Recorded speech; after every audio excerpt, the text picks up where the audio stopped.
Ok, donc voici le dryer. On va commencer par le ventilateur, c'est-à-dire la soufflerie. Donc c'est de ce côté-là qu'il faut l'ouvrir. Donc là, il n'y a pas de fermeture.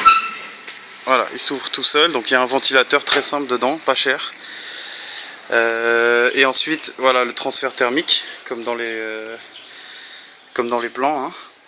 Donc plus ces plaques-là sont fines et grandes, mieux le transfert thermique se fera. Et donc dans ces tubes, on fait passer l'air chaud.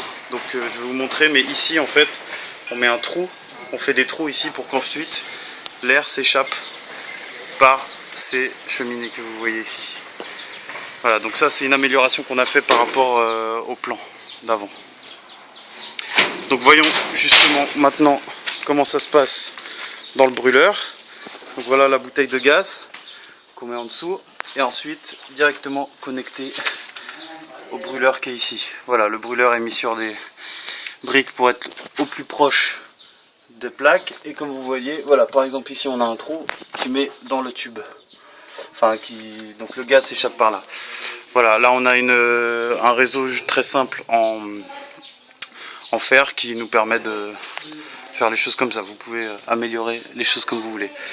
En ce qui concerne la structure même, donc c'est toujours très simple, c'est des plaques de fer ou d'aluminium, je sais plus, et puis des plaques en métal très fines, peintes en noir.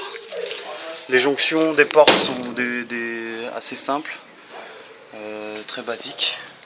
Voilà, ça c'est une option qu'on a mis aussi, c'est pour le pied, on l'a mis sur des plaques en métal comme ça.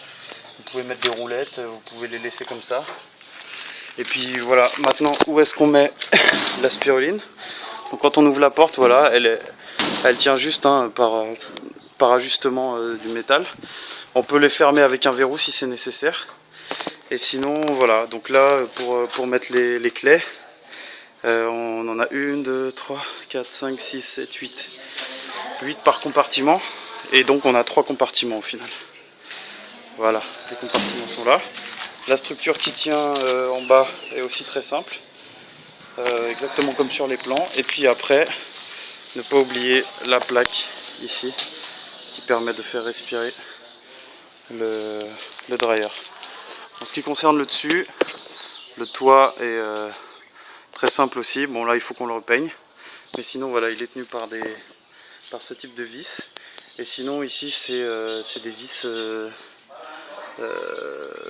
sans retour, enfin, je sais pas comment on dit, mais voilà. Sinon une version plus ancienne ici du dryer, donc c'est toujours le même principe, c'est exactement la même chose hein, et puis toujours l'extraction de la fumée.